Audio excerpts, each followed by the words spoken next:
Hi YouTube, it's Kathy and this is my weekly entertainment wrap-up for April 19th through 25th. This week I read 2 books, I watched 3 shows, I watched 1 movie, and I listened to 1 book. Before I forget, my friend Jerry, who you might remember from the collaboration I did on my birthday, is having her birthday this Friday. She is also very, very close to having 4,000 subscribers, so it would mean a lot to her and a lot to me.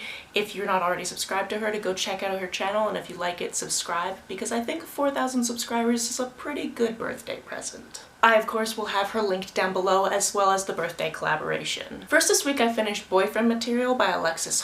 This is an arc that I got through NetGalley, so it's not out yet, and I didn't look up when it's coming out because I'm trash. I want to say it's June though, but even if that was right at one point, it might have been moved back. Boyfriend Material takes place in London. It is about Luke, who works for a charity and happens to be gay. Both of his parents were rock stars back in the 80s, so occasionally he has paparazzi following him around, and occasionally they have photographed him doing some things that maybe you don't want photographed. He has a bad night at a bar, ends up just tripping and falling over in the street, and of course that makes it to the front page of the paper, which means that the people that give money to his charity are thinking that he is the wrong type of gay and don't want to give money to the charity anymore. This forces him into finding a fake relationship so he can pretend to be the right kind of gay. All of those sexual politics are heavily discussed in this book and how that is all quite a bit of bullshit. But then on top of that we get this very wonderful fake-to-real romance trope between these 2 very interesting men who have some great personality traits that either clash or don't. We also have a whole host of side characters that are all just amazing in their own rights, as well as so many pop culture references that it just felt like I was just having a big hug while reading this without it being overwhelming. For example, it does feel like it's kind of a rule these days where you have to include a little bit of a Harry Potter reference in all your books now, which is getting a little bit old if I'm to be honest. But this didn't feel like that, even though I'm pretty sure that was one of the many references. I thoroughly enjoyed this book and cannot recommend it enough. This week for the Disability Readathon, I also read The Pretty One by Keah Brown. This is about her life as a disability activist, just a person in general, somebody who loves music, somebody who's passionate about her family and cheesecake, and this was great. This goes into some very dark subject matter because you can tell she was writing genuinely about her own experience and what has happened in her life, and that shows on the page. This book is also an excellent example of the fact that people are not just one thing. Many people live at the crossroads of many different identities, and that is definitely the case for Keah. If you're into books of personal essays, definitely pick this one up.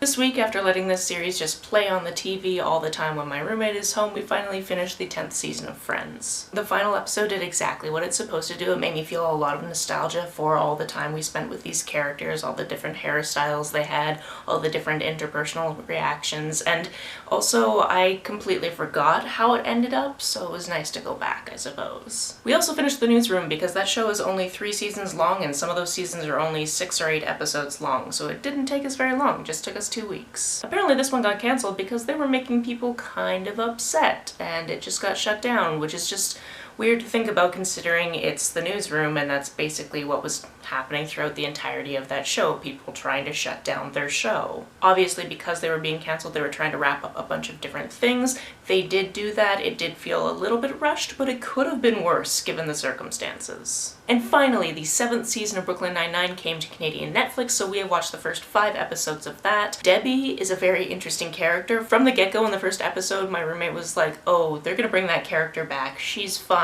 And if you've seen the first 5 episodes, you know she comes back, and you know the 5th episode in particular has a lot to do with her, and it is, it's a time. Also, I'd seen an image of Pimento with his tattoo about buying toilet paper on the internet before and just went, okay, that's gonna be weird to get to, because as soon as we saw that tattoo, we're all just like, ugh, too soon. Obviously that was filmed way before the pandemic was an issue, but anything that we see in the TV we're watching that happens to do with something like people being in restaurants, people buying toilet paper, we're always just like, too soon. So it's a fun game. This week we also had a movie night, and at that movie night, which had of course popcorn and Twizzlers and all of those types of good things, we also watched Liar Liar. This is some excellent Jim Carrey flapping around comedy that we just wanted to put on because it's funny. Obviously there are many things in it that are problematic by today's standards, but we really just wanted to go into something that was comfortable and familiar and laugh, and that's what we did.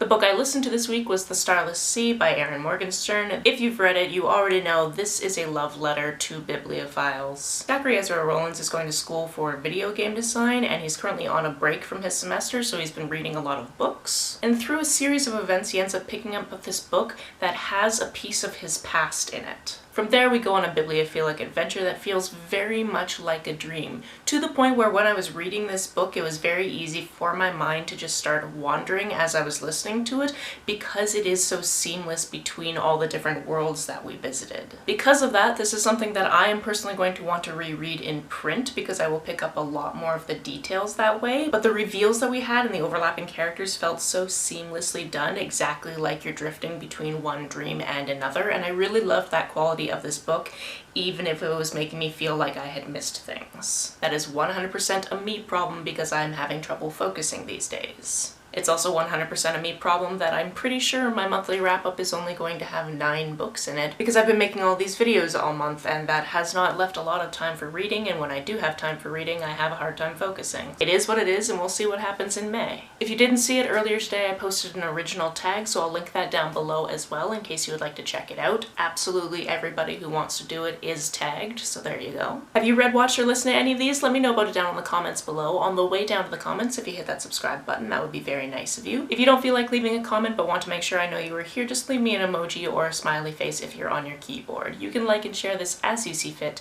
and I will see you very soon. Bye!